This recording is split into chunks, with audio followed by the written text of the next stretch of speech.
Hadirin jamaah salat zuhur Masjid Ukhuwah Islamiyah rahimahullah. Segala puja dan puji syukur kita atas segala nikmat yang Allah telah berikan kepada kita sampai detik ini. Salah satunya kembali kita bisa melaksanakan salat zuhur berjamaah di masjid yang kita cintai ini. Semoga kita termasuk hamba-hamba Allah yang selalu pandai bersyukur. Salawat juga salam tentunya kita haturkan kepada junjungan kita Baginda Nabi Muhammad sallallahu alaihi wasallam. Semoga kita termasuk umatnya yang selalu istiqomah untuk menjalankan sunnah-sunnahnya dan selalu melantunkan mendawamkan salawat atasnya, sehingga kita termasuk umatnya yang kelak yaumul hisab mendapat syafaat dari beliau, sehingga kita dijauhkan dari asap api neraka. Jamaah rahimahullah, seperti biasa kajian singkat tiap hari Senin,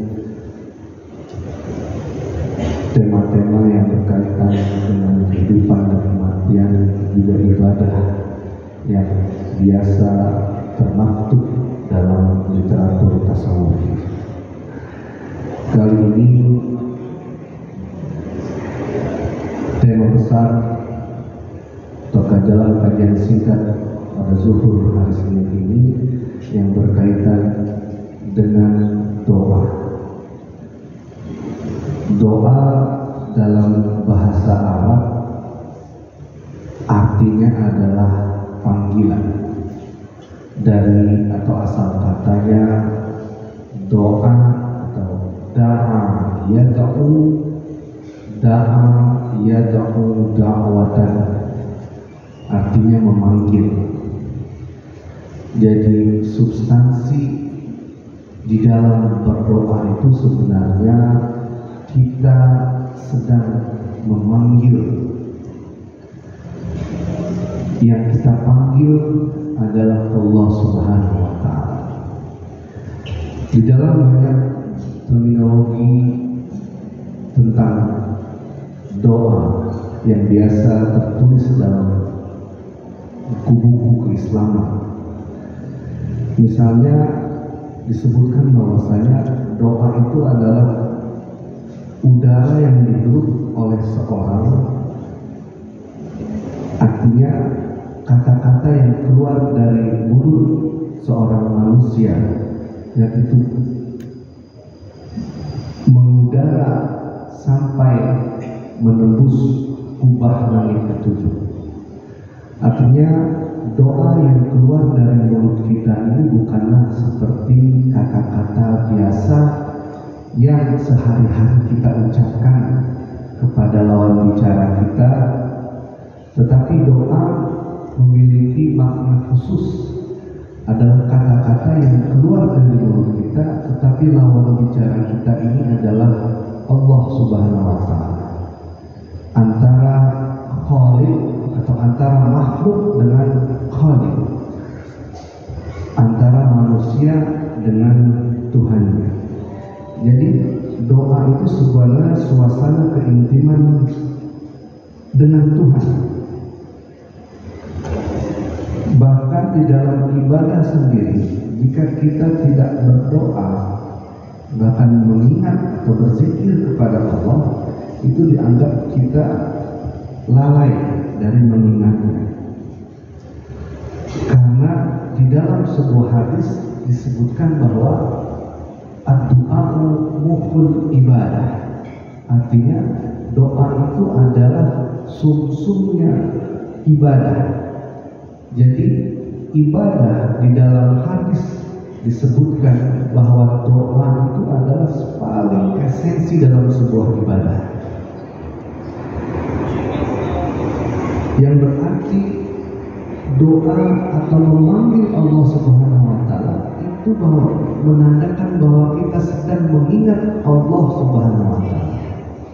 Kenapa disebut atau di dalam hadis tersebut disebut sebagai sumsum ibadah? Sementara ibadah sendiri itu adalah bentuk penghambaan kita terhadap Allah Subhanahu wa Ta'ala. Bentuk puncak dari penghambaan kita kepada Sang Khalik itu adalah ibadah. Dan substansi dari ibadah itu adalah doa. Jadi Allah Subhanahu wa Ta'ala pun menegaskan hal ini dalam salah satu ayat dalam Al-Quran. Wa ma khalaqtul jinna wal insa illa liya'budun. Illa liya'budun itu artinya kecuali mereka, yaitu para jin dan manusia itu beribadah kepadaku. Ya'buduni artinya menyembahku, beribadah kepadaku. Abidah yang itu menghamba kepadaku. Jadi tidak aku ciptakan jin dan manusia kecuali mereka untuk beribadah kepadaku, menghamba kepadaku. Kemudian hadis tadi menyebutkan bahwa sumsum ibadah atau inti dari ibadah itu adalah berdoa. Jadi kalau kita kaitkan antara ayat ini dengan hadis tersebut, kemudian kita ambil sebuah kesimpulan bahwasanya kita diciptakan di dunia ini untuk berdoa. Karena kita diciptakan di dunia ini untuk beribadah, sementara yang disebut tulang atau sumsum dari substansi dari ibadah itu adalah doa. Jadi diciptanya manusia dan jin itu tidak untuk apa-apa kecuali untuk berdoa, untuk menghamba kepadaku. Dan inti dari penghambaan, inti dari ibadah itu adalah doa. Oleh karena itu doa mengajarkan kita bahwa luasnya kebutuhan,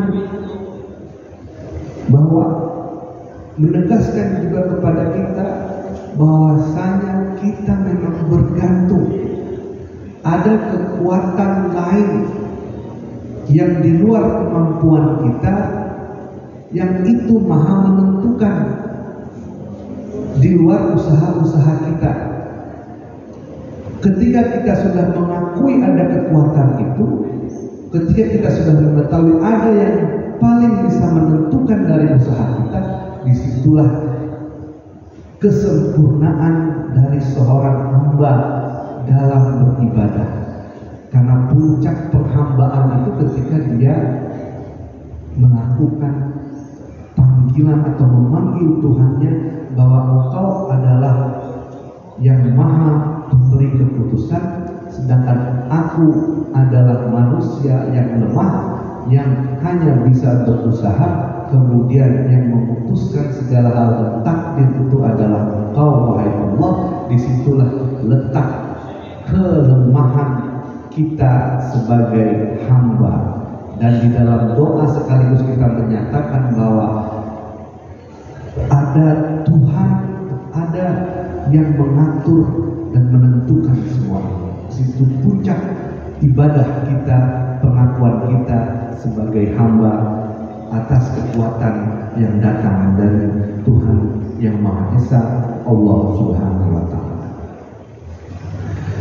Karena doa ini bersifat romantis, artinya keintiman antara makhluk dengan Khaliknya. Ketika kita memanggil dalam berdoa itu, tentu ada waktu-waktu yang memang kita merasa pas untuk memanggil, dan waktu-waktu itu juga di dalam ajaran agama Islam disebutkan ada waktu-waktu yang memang mustajab untuk kita berdoa. Dan disebutkan juga para sufi mengungkapkan bahwasanya ketika kita berdoa kepada Allah Subhanahu wa Ta'ala dan mengakui penghambaan kita kepadanya, bukan pada saat kita butuh saja,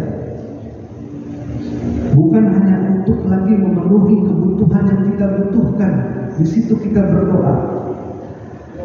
Karena kalau hanya untuk kebutuhan materi sendiri, ketika kita diberi kesempatan untuk berbicara,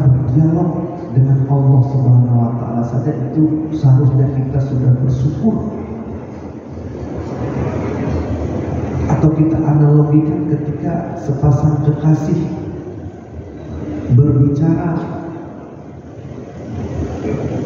satu dengan lainnya, atau ada kesempatan dua orang yang saling menyayangi untuk berbicara. Kesempatan itu adalah kesempatan yang ditunggu-tunggu, bahkan kesempatan yang memang tidak biasa.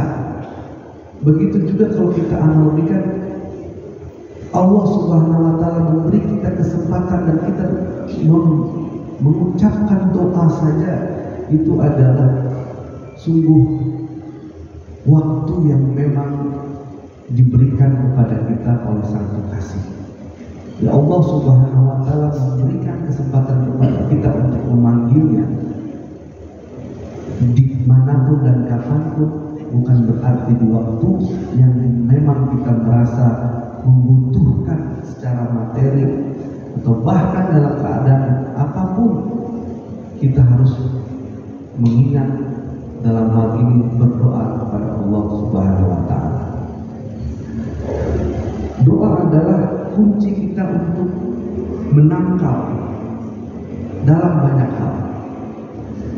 Sebenarnya doa yang kita ucapkan ini bukanlah kita yang pertama, atau bukan inisiatif dari manusia itu sendiri. Doa yang kita ucapkan ini menurut para sufi sebenarnya ini adalah respon. Jadi Allah Subhanahu wa Ta'ala yang pertama memberikan kesempatan kepada kita untuk memanggilnya, dan itu adalah perintah dalam Al-Quran. Ud'uni itu artinya panggillah aku.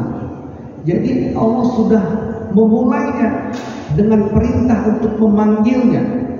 Jadi ketika kita memanggil Allah, dalam hal ini berdoa kepada Allah, sesungguhnya itu adalah respon atau reaksi dan ketaatan kita dari perintah yang Allah berikan kepada kita.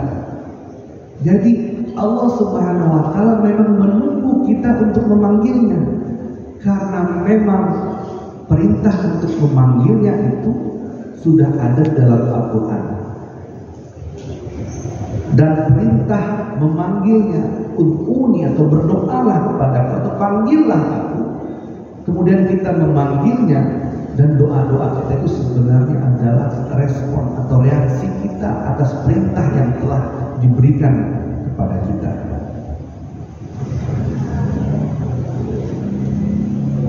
Ketika kita melakukan permohonan atau berdoa kepada Allah supaya usaha kita berbuah hasil, sekali lagi itu adalah bentuk penghambaan kita, bahwa kita mengakui ada kekuatan di luar energi usaha kita yang menentukan. Kita serahkan kepada Allah Subhanahu wa Ta'ala untuk menyelesaikan setiap usaha yang sudah kita lakukan, karena tidak ada artinya apa-apa jika kita hanya berdoa tapi tanpa melakukan usaha. Hadirin jamaah rahimahullah, Allah Subhanahu wa Ta'ala juga berfirman dalam surat Ghafir ayat 60, wa qala rabbukum ud'uni astajib lakum innal ladzina yastakbiruna an ibadati sayadkhuluna jahannam dakhirin. Dan Tuhanmu berfirman, berdoalah kepadaku, panggillah aku, niscaya akan aku perkenankan bagimu. Sesungguhnya orang-orang yang sombong tidak mau menyembahku akan masuk neraka jahanam dalam keadaan hina-hina. Bisa juga disebutkan jika kita hanya berusaha saja tanpa berdoa, itu juga sebuah kesombongan kalau kita menafsirkan ayat ini. Begitu juga kita hanya mengandalkan doa kita sendiri, itu juga bagian dari kesombongan, seolah semua doa kita itu akan dikabulkan tanpa memperhatikan doa-doa dari sekeliling kita atau orang-orang lain.